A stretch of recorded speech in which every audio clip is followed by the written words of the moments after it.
of people travel to the big station at the end of the line. Engines from the other railway sometimes pull their trains.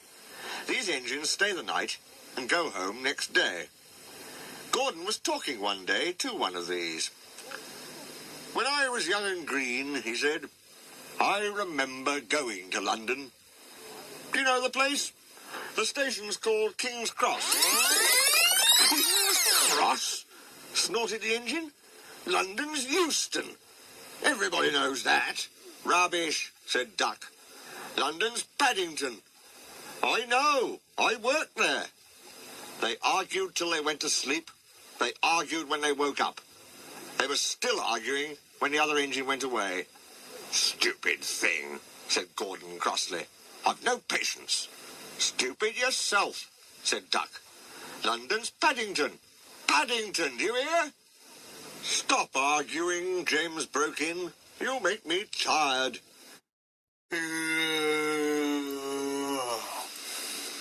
"You're both agreed about something anyway." "What's that?"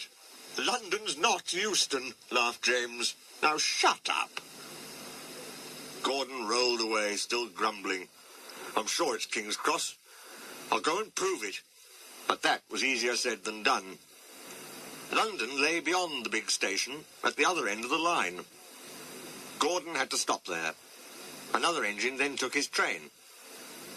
"If I didn't stop," he thought, "I could go to London." Express coming through. Lady, could you just do it, Thomas?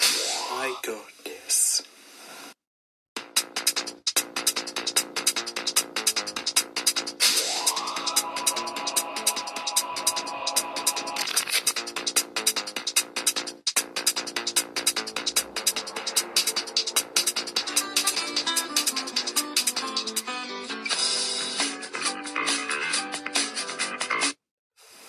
One day he ran right through the station.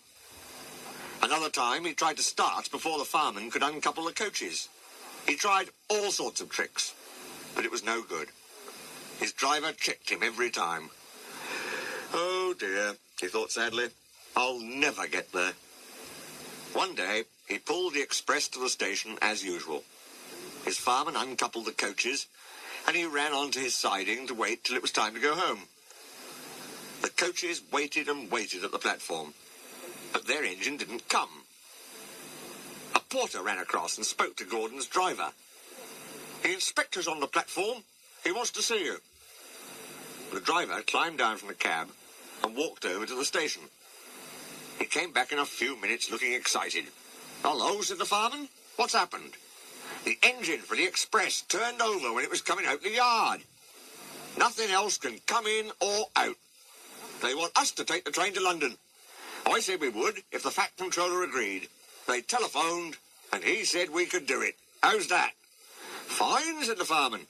"We'll show them what the Fat Controller's engines can do." "Come on," said Gordon. "Let's go." He rolled quickly over the crossings and backed onto the train.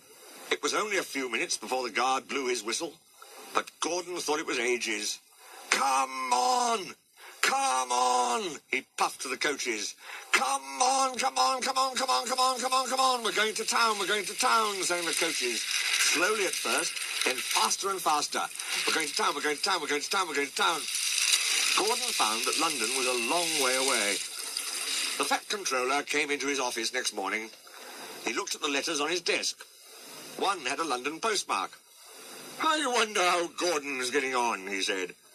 The station master knocked and came in. He looked excited. "Excuse me, sir. Have you seen the news?" "Not yet. Why?" "Oh, just look at this, sir." Johnny, you're fired. The Fat Controller took the newspaper. "Good gracious me," he said. "There's Gordon. Headlines, too. Famous engine at London station. Police called to control crowds." The Fat Controller read on, absorbed. Gordon returned next day. The Fat Controller spoke to his driver and fireman. "I see you had a good welcome in London." "We certainly did, sir. We signed autographs till our arms ached. And Gordon had his photograph taken from so many directions at once that he didn't know which way to look. Good, smiled the Fat Controller. I expect he enjoyed himself. Didn't you, Gordon? No, sir, I didn't. Why ever not? London's all wrong, answered Gordon sadly. They've changed it. It isn't King's Cross anymore. It's St. Pancras. And I swear I have seen a dragon. Gordon is known to spin his dragons.